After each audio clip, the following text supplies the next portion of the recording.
Kami dari kelompok 5 yang beranggotakan saya Hizkia Panjaitan, Hanifa Gita Ramadan, dan Juliana Amanda Putri.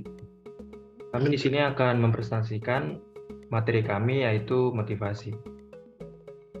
Yang pertama, definisi motivasi menurut para ahli. Yang pertama, menurut Hermes Heru 2018, motivasi merupakan sebuah dorongan yang timbul pada diri seseorang secara sadar atau tidak sadar untuk melakukan suatu tindakan sesuai dengan tujuan tertentu. Yang kedua, menurut Iko Mawinata 2021, motivasi adalah serangkaian usaha untuk melakukan sesuatu dan bila tidak suka, maka akan berusaha untuk meniadakan atau mengelakkan perasaan tidak suka itu. Yang ketiga, menurut Benny 2020, motivasi merupakan kondisi atau energi yang menggerakkan diri karyawan yang terarah atau tertuju untuk melakukan tujuan organisasi. Selanjutnya adalah sintesis penulis. Motivasi adalah faktor yang mempengaruhi tingkat energi dan intensitas seseorang dalam menjalankan tugasnya. Motivasi kerja yang tinggi juga dapat membantu karyawan untuk mencapai tujuannya dan memberikan kontribusi yang lebih baik bagi perusahaan. Motivasi kerja itu adalah dorongan atau kekuatan untuk mempengaruhi perilaku seseorang. Misal dalam lingkungan kerja ataupun kalau dalam konteks persekolahan untuk mempengaruhi perilaku siswa. Motivasi kerja pun juga bisa dipengaruhi oleh faktor-faktor internal maupun eksternal seperti kebutuhan, minat, penghargaan, rekan kerja, manajer, ataupun budaya dari perusahaan. Yang ketiga, ada fungsi atau peran dari motivasi. Motivasi dapat dikatakan sebagai pengaruh kebutuhan atau keinginan pada intensitas dan arah seseorang yang menggerakkan orang tersebut untuk mencapai tujuan dari tingkat tertentu. Dalam hal ini, motivasi dipandang sebagai motor penggerak dari setiap kegiatan yang akan dikerjakan, menentukan arah perbuatan, yakni ke arah tujuan yang hendak dicapai. Dengan demikian, motivasi dapat memberi arah dan kegiatan yang harus dikerjakan sesuai dengan tujuannya. Dalam kaitannya, misal dengan pekerjaan atau kegiatan belajar, motivasi sangat erat hubungannya dengan kebutuhan mengaktualisasikan diri, sehingga motivasi mempunyai pengaruh yang besar pada pekerjaan ataupun kegiatan belajar siswa, terlebih yang bertujuan untuk mencapai tujuan. Rasa malas yang akan timbul jika seseorang tidak memiliki motivasi, seperti saat belajar ataupun lingkungan kantor yang sudah tidak nyaman bagi karyawan. Begitupun sebaliknya, dengan siswa yang memiliki motivasi belajar yang tinggi, tentunya akan timbul niat untuk belajar, dan juga jika itu karyawan mempunyai motivasi tinggi akan timbul niat dan pekerjaan yang menghasilkan hasil yang maksimal. Menurut Lydia Lumu 2018, beliau mengemukakan 3 fungsi motivasi atau peran. Yang pertama, mendorong timbulnya kelakuan atau sesuatu perbuatan tanpa adanya motivasi, maka tidak akan timbul suatu perbuatan. Yang kedua, motivasi berfungsi sebagai penggerak. Jadi motivasi ini berfungsi sebagai mesin. Besar kecilnya motivasi akan menentukan cepat atau lambatnya suatu pekerjaan. Yang ketiga, motivasi berfungsi sebagai pengarah. Artinya, mengarahkan perbuatan ke arah pencapaian tujuan yang diinginkan. Selanjutnya akan dijelaskan dari rekan saya, Juliana Amanda Putri. Berikut ada beberapa indikator motivasi. Yang pertama adalah gaji. Gaji itu merupakan upah yang dibayarkan dalam waktu tetap dalam bentuk uang berdasarkan waktu tertentu sebagai balasan atas pelaksanaan pekerjaan, sehingga gaji dapat memotivasi karyawan untuk bekerja. Yang kedua adalah insentif. Insentif ini merupakan tambahan penghasilan selain gaji yang dapat berupa uang, barang, dan sebagainya.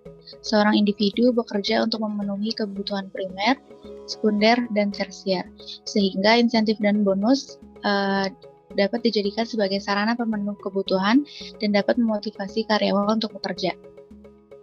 Selanjutnya ada keamanan kerja yang merupakan persepsi individu tentang keyakinan terhadap komunitas jabatan yang diduduki dalam perusahaan tempat bekerja, serta keyakinan terhadap kontinuitas pekerjaan tersebut.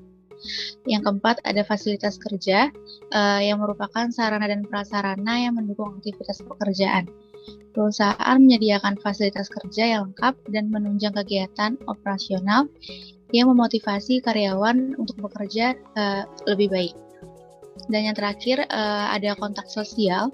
Kontak sosial ini merupakan hubungan antara satu orang atau lebih melalui percakapan dengan saling mengerti tentang maksud dan tujuan masing-masing. Keinginan terhadap kontak sosial dengan karyawan lain dapat memotivasi seseorang dalam bekerja. Selanjutnya di sini ada tipe atau jenis motivasi. Menurut Arianti, di sini jenis motivasi itu terbagi dua, yaitu ada motivasi intrinsik dan ekstrinsik. Nah, di intrinsik ini merupakan motivasi yang timbul dari diri sendiri dan tidak dipengaruhi oleh sesuatu di luar dirinya. Karena dalam setiap diri individu sudah ada dorongan untuk melakukan sesuatu. Di sini ada contoh dari motivasi intrinsik ini. Yang pertama itu adalah seorang seniman yang melukis karena senang melukis dan merasa terpenuhi ketika melihat hasil karyanya. Lalu ada seorang penulis yang menulis karena menikmati proses kreatif dan kebanggaan ketika karya tulisnya diterima dan diakui. Dan contoh terakhir yaitu ada seorang penari yang menari karena merasa senang dan merasa terhubung dengan dirinya sendiri. Selanjutnya ada motivasi ekstrinsik. Motivasi ekstrinsik ini merupakan jenis motivasi yang pengaruh dari luar individu. Nah, ini motivasi ini berasal dari pengaruh atau imbalan eksternal seperti uang, penghargaan, atau pujian dari orang lain. Seseorang yang memiliki motivasi ekstrinsik akan melakukan sesuatu untuk memperoleh penghargaan atau imbalan dari orang lain. Di sini ada contohnya motivasi ekstrinsik, yaitu yang pertama, seorang pekerja yang bekerja keras karena ingin memperoleh bonus atau promosi. Yang kedua, seorang atlet yang berlatih keras karena ingin memenangkan medali atau penghargaan. Dan yang ketiga, yaitu adalah seorang siswa yang belajar untuk mendapatkan nilai bagus atau pengakuan dari guru atau orang tua. Lanjut, di sini ada tujuan pemberian motivasi. Menurut Kevin Kurnia, motivasi itu merupakan kondisi yang berpengaruh membangkitkan, mengarahkan, dan memelihara perilaku yang berhubungan dengan lingkungan kerja. Dan motivasi ini merupakan pemberian daya penggerak yang menciptakan kegairahan kerja seseorang agar mereka mau bekerja sama, bekerja secara efektif, dan terintegrasi dengan segala daya upayanya untuk mencapai kepuasan. Di samping ini merupakan tujuan dari pemberian motivasi.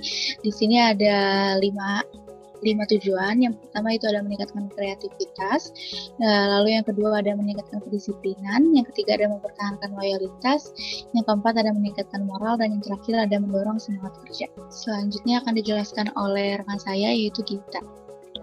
Selanjutnya adalah dimensi motivasi. Menurut Hana, tahun 2019, dimensi yang dapat dipergunakan untuk dapat mengukur motivasi kerja adalah yang pertama, faktor motivasi atau motivation factor merupakan faktor pemuas yang disebut juga motivator.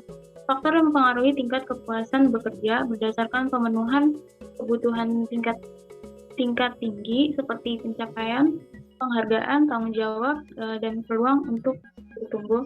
Yang kedua, faktor pemeliharaan atau hygiene faktor merupakan faktor yang berkaitan dengan pemenuhan kebutuhan untuk pemeliharaan keberadaan karyawan sebagai manusia, pemeliharaan ketentraman dan kesehatan. Hygiene factors ini meliputi hal-hal gaji atau upah, kondisi kerja, lingkungan kerja, dan sejenisnya. Faktor yang mempengaruhi motivasi, banyak faktor yang menyebabkan karyawan mempunyai motivasi kerja yang tinggi atau rendah. Namun secara garis besar, faktor tersebut dapat dikelompokkan menjadi faktor internal dan faktor eksternal. Faktor internal meliputi yang pertama ada sikap, ada minat. Minat adalah kecenderungan seseorang untuk tertarik pada suatu hal atau aktivitas tertentu. Minat dapat muncul dari pengalaman, lingkungan, atau faktor bawaan seseorang. Ketika seseorang memiliki minat pada suatu hal, ia akan merasa senang dan termotivasi untuk belajar, mempelajari dan melakukan aktivitas yang berkaitan dengan minat tersebut. Dalam konteks pekerjaan, minat yang kuat pada suatu bidang dapat meningkatkan kerja atau produktivitas karyawan. Yang kedua, sikap. Sikap adalah kecenderungan seseorang dalam merespon suatu objek atau situasi dengan cara yang positif atau negatif.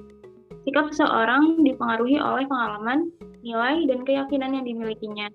Sikap yang positif dapat meningkatkan kinerja dan kepuasan kinerja karyawan. Sementara sikap yang negatif dapat menghambat kinerja dan mempengaruhi interaksi dengan rekan kerja. Yang ketiga adalah harapan dan pencapaian.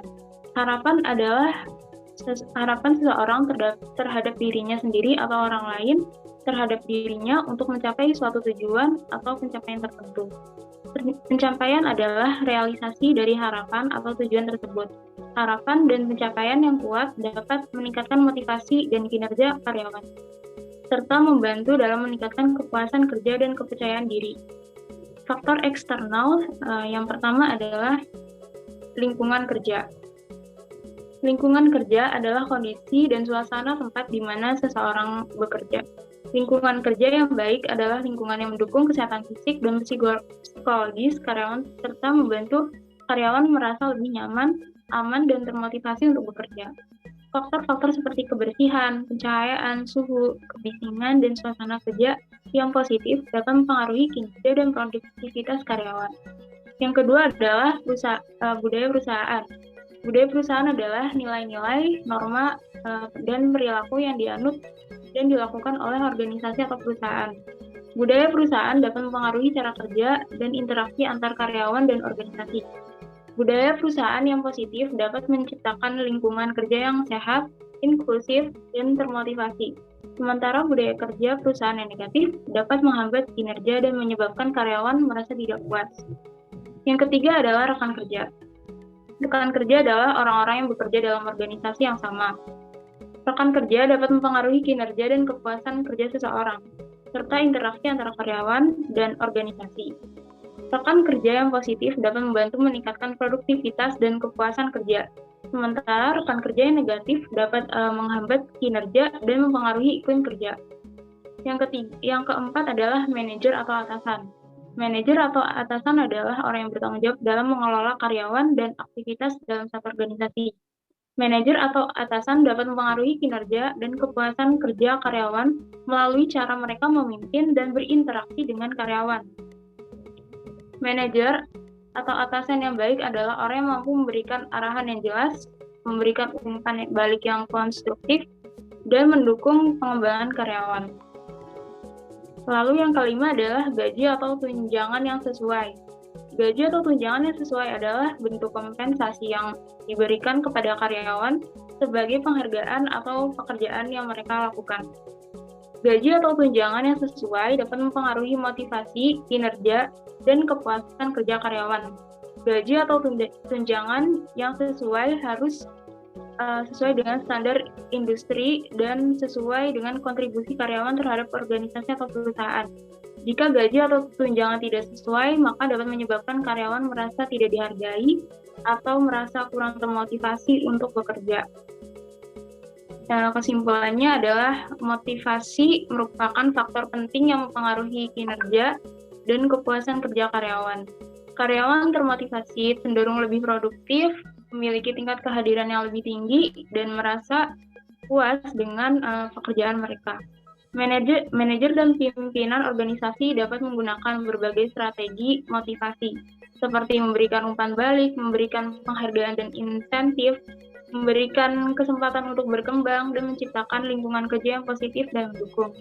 Dalam menciptakan lingkungan kerja yang termotivasi, penting juga untuk memperhatikan faktor-faktor seperti keadilan, kesetaraan, dan keamanan kerja.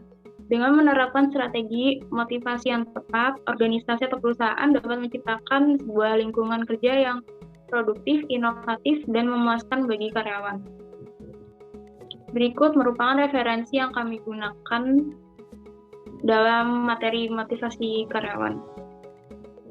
Ya, sekian dari kelompok 5, kurang lebihnya mohon maaf. Wassalamualaikum warahmatullahi wabarakatuh.